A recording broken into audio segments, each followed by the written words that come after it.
All right. Well, I've been looking forward to this for quite a while. I've actually wanted to do it for the entirety of 2023. Right at the tail end, we get the chance to talk to my man, Jackson Hoops. Jackson, how you been, man? It's been a couple weeks since we've been able to talk face to face. That's right, man. Hey, I'm doing well. Excited for the next couple weeks coming up. So I'm just glad to be on the podcast. Thanks for having me. And it's a good time to always chat with you, Blake. So it's Well, good. we seriously, we've been wanting to talk to you all year long, and finally the opportunity presents itself. 17 shows in, Jackson, over a year and a half at this point that you've been doing this for Fierce Fighting Championship. And I just got to say, you've absolutely knocked it out of the park. Where have you seen your role grow over the years as the in cage announcer? Oh man. So did you say 17? 17. That's crazy cool. That's awesome. No, I'm glad we do them once a month because it's keeps me busy, keeps us all busy, keeps us moving, keeps the fighters going. But man, when I started, it was the January card and I was in just a white shirt and a tie, and I sat on the side outside of the cage and just did it from the microphone. And then that very next show, Zach was like, "You want to announce them all in the cage?" And so from there, it's just evolved. Every single show, we've tweaked something, we've changed something, we've um, kind of evolved to some like when the fighters now we're announcing the fighters kind of like the UFC does in the cage right before the fight happens, and that is a thrill. I love that part of it because you're up with the fighters right in their face, shouting their names, and it's been a good experience. I can't ask for a better job at all. It's been a fun time work with you guys. Yeah, no. So I did want to talk to you a little bit about obviously your role, but I didn't realize that you did it outside of the cage at your first one, and then you started to go inside the cage.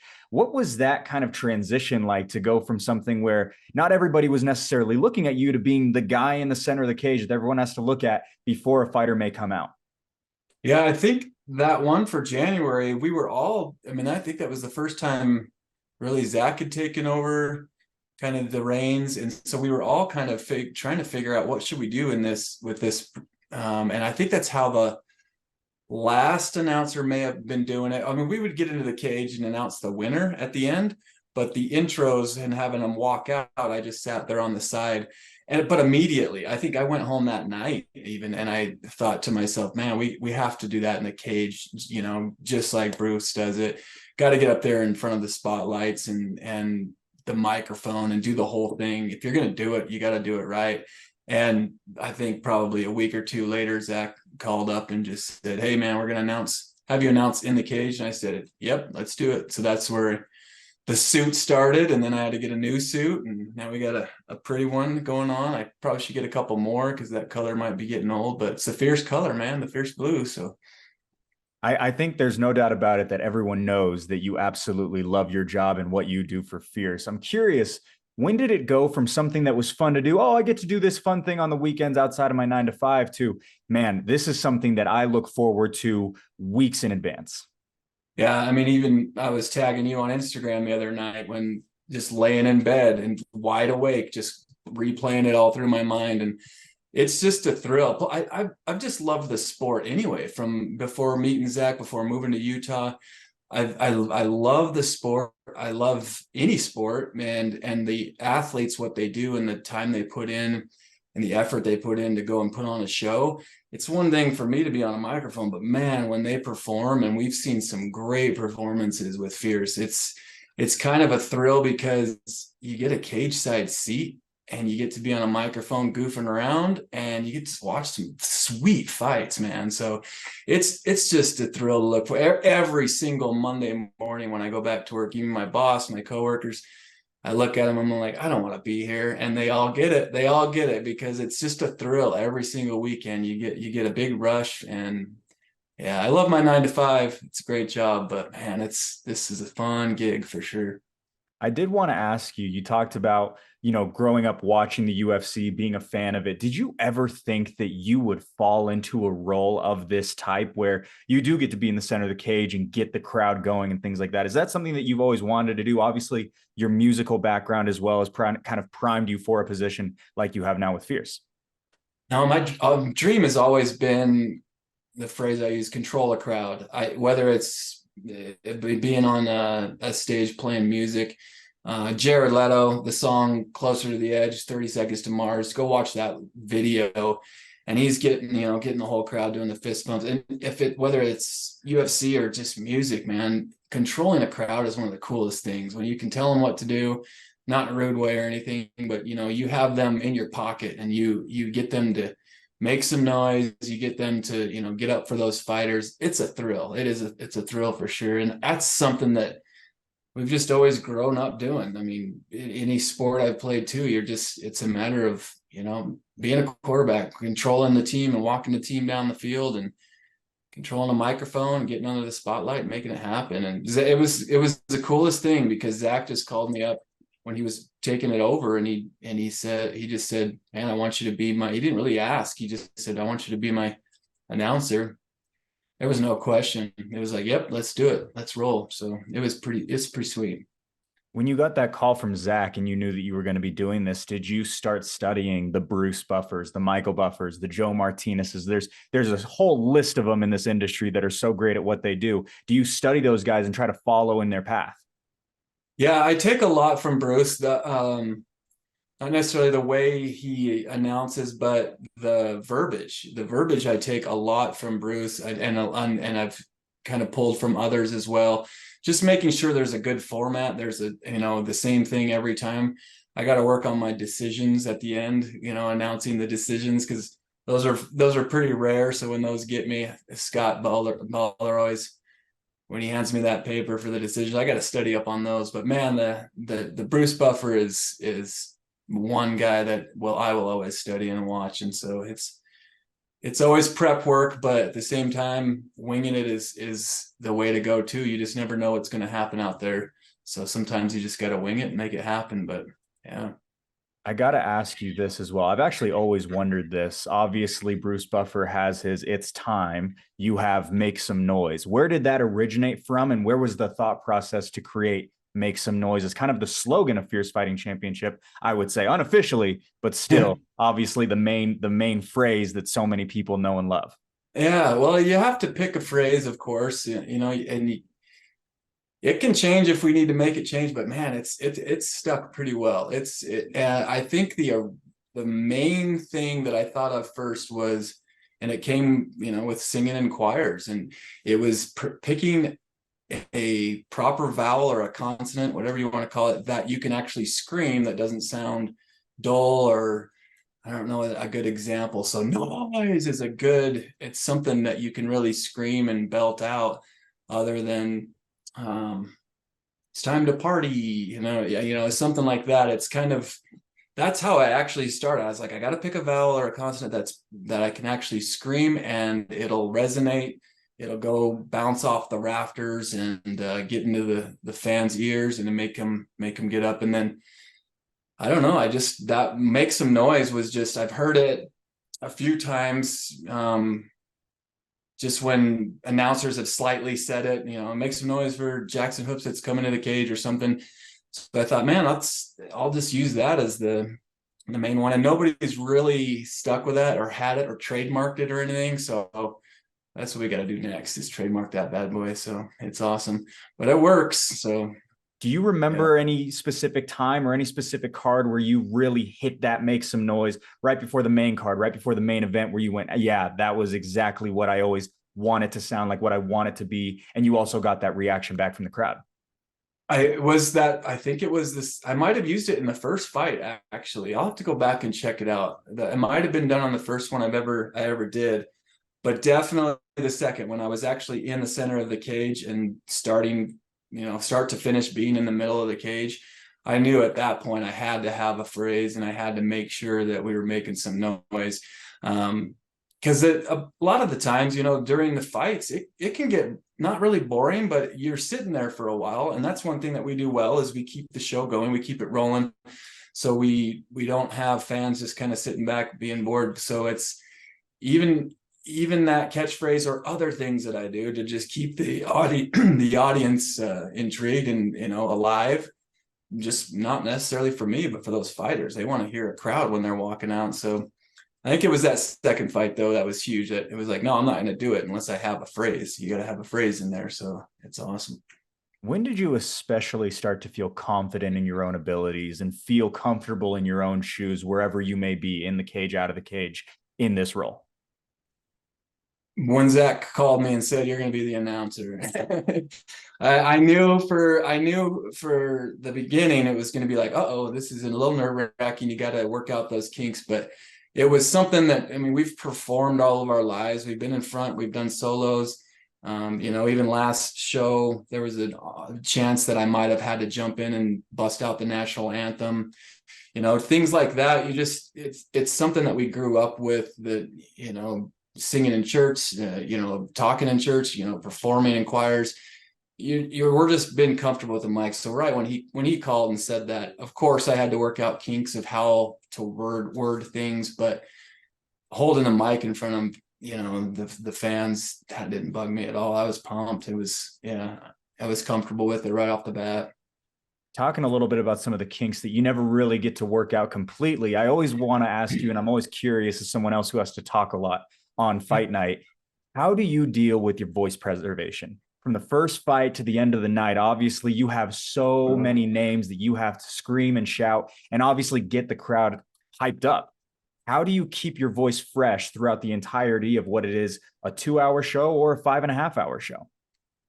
Man, a gallon of water and wellness sitting right next to me. Steve Farragher, one of the judges, he's sat next to me while I was gargling salt water when I was sick one time. I got cough drops there, salt water.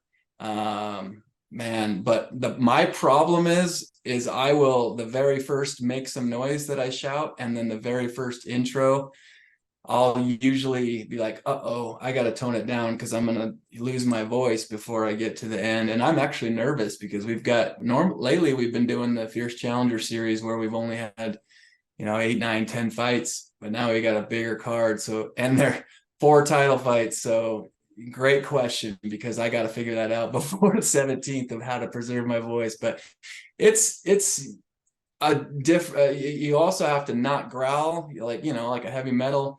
Those guys can growl in the correct way and never lose their voice, but I'll growl and lose my voice immediately. But if you can kind of resonate it, it's a lot kind of like you're singing, it's a lot easier to preserve it. So I'm getting better at that. But man, it's so hard when you've got the Zeke and you've got Kent right in front of your face, and you're just screaming their name. It's tough to preserve. You don't want to hold back. So, but I got to be careful. Yeah, talking a little bit about like the likes of Zeke Latu, Kent Mafaleo, stars that are on a card. Do you have a specific fighter who you particularly look forward to announcing, whether it be your relationship with them in the cage or what they're like outside of the cage? Is there any specific fighter that you personally just really look forward to, one, making the walk, but two, announcing their name right in their face? Zeke and I have I don't know. He's had a couple big wins and emotional wins, with his father passing. That was huge. I remember videotaping him. I might even tear up. Videotaping him after he won, and that was huge. And the next fight, I think the last time he fought, we changed it up a little bit since then, where I actually announced the fighters when they're in the cage, and he got so amped up for it, and it did the Tongan T with his arms, and we're face to face, kind of like Bruce Buffer does it with a few fighters. And man, that got him hyped up. It got me hyped up. He's won definitely all of the title fights. I enjoyed announcing those fighters because it's big time right then for those two fighters. And so you got to make it perfect, pronounce their names correctly for all their fans down watching the pay-per-view. And it's I don't really have specific fighters, but that one with Zeke was huge. That was a fun one to watch with him. That was pretty cool. All right, so now I'm going to turn the tides a little bit from your favorite fighter to announce to the toughest name. I know you and I are both huge on pronunciation. We are super hard on ourselves on it, obviously, because that's a huge part of the job and something that I really appreciate that you also care about. But what is the toughest name that you have ever had to announce in the cage? Oh man, I would have to say, I don't know, probably the Mongol, I guess. God, now I can't even. you got to help me out here because I might butcher it.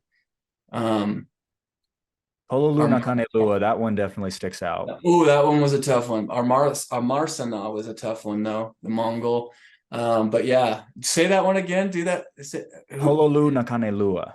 Kailua. That's all right. Yeah, there's at least one or two that we really, and it's weird because we spell them out phonetically. We want to make sure we get them correctly, but then when you actually read it, you're like, oh, just say it exactly how it's read. So, and then that's where I get a little nervous too. I'll overthink it too much, and I'll be reading it, and I'm like, oh, don't read it. Just shout it out and let it flow. But there's a few that's tough. But my mom, when I remember when we were playing state baseball, she wrote phonetically all of our names and got them exactly the right way and gave them to the announcer to make sure that they didn't mess any of them up. And that's kind of stuck with me. I mean, that's their time to shine. You got to get it right. All their family that's watching on the pay-per-view or in the stands, you don't want them yelling, it's not that, you want it to be perfect for those guys. And plus, if you're a fighter and you're standing there and you just got your name pronounced wrong and you're trying to get zoned in for a fight, you don't want to mess with that either. You don't want to mess with their mindset. You want to keep them in the zone. And if not, you want to up their energy even more. So have you ever had a fighter reach out to you and either say, hey, you pronounced my name perfectly, or hey, thank you so much, or the opposite side of, hey, you got my name wrong, or whatever it may be? Have you ever had a fighter reach out to you personally? yeah, I've had a few that I mean, especially if you see them again and they're fighting on the next card, or maybe they're cornering their buddies on the next card and you see them again. There's a special bond between myself and them because they appreciate it. I haven't had anything negative come back. If I've butchered Nakana Nakanelua. see, if I butcher it, they'll usually laugh it off. They're pretty cool, but I haven't butchered many inside the cage. It's usually at weigh-ins when I'm first getting fresh and knowing how they pronounce it. But I remember one time when I shouted the wrong winner. That was a fun experience. I announced the wrong winner, and I don't remember who it was, but he's like, no, that's not me. And so I fixed it, and went on the fly and fixed it. And I told him, sorry, man, I didn't mean to do that. And it was great. He goes, oh, it's all right. They gave you the card to say, I know it wasn't your fault. And I'm like, yep, it was their fault. I don't remember who that was. I could go back and look at it, but I think they had similar names and I just shouted the wrong one. But that's probably the most I've ever had that, anybody say anything negative. It's all been pretty positive. As long as we get them close to their names, then make it happen for them, I guess. I've always wanted to ask you this. You have a very specific job and a very unique job in the way that I don't really have to worry about anything in-house. You have to worry about in-house plus the broadcast. You're really the only guy outside of obviously the fighters who don't care about either of those. They just care about the fight. But you have to worry about what's going on the cameras as well as what's going on inside the cage. How difficult has that been to deal with both sides of that coin and making sure that they're both balanced out? Yeah, it's tricky. I mean, all too well that we note stuff each fight. Oh man, that didn't fit well. We need to change it up here. If as long as you keep in mind the show must go on. I mean, that's the catchphrase, that we've used in choirs. On the show must go on. You got to just keep going, and we might have those glitches, or I might interrupt, and get crazy on the mic and say, hey, go up there and check out the booth, but it's certain things that we've fixed. My dad always had the phrase, perfect practice makes perfect. It's not practice makes perfect, because you could perform and practice horrible, and that's how you're going to perform. So perfect practice makes perfect, and that's kind of, as long as we keep making those tweaks and making those changes to make it all flow well, it's not a worry as much anymore. We're starting to get into a good routine. I mean, 17 fights, that we're picking it up pretty well. There's still kinks here and there that you're going to see with every show, but yeah, it's if something happens bad, you play it off, tell a joke, and you keep rolling. And I always have to remember too that half of the fans, probably 90% of the fans, probably won't even remember any mistake I've ever made, nor what you've made. It's always up in our heads, which we're our own, critics. But it's the show must go on. Just make some noise and just keep rolling. Jackson, last question from me. What is the number one thing that you are looking forward to on November 17th? Man, I want to see the Maverick Center filled up. We've got to fill it up. And I don't know if we'll see it filled up, but 4 title belts is huge. And everybody needs to be at the Maverick Center on the 17th. If we fill that up, that would be the most amazing thing for me to see. There's nothing better than a full crowd there. Stay in the whole time, stay all the way to the main event, enjoy it and have a blast. But the 4 belts is what I'm looking forward to. I'm looking forward to a bunch of these return fighters that we have introduced, we have seen fight for Fierce. And it's actually kind of nice because I don't have to do so much prep work because I have all their information still. So that's another good thing. But let's fill the stands, man. Let's fill the stands. It's the last show of the year. Fill the Maverick Center and make some noise. That's what we got to do. It's been an incredible 2023, and it's getting capped off November 17th at the Maverick Center. Jackson Hopes, one of the best cage announcers in the entire game. Thank you so much for the time. Appreciate it. Thank you, Blake. I appreciate it, man.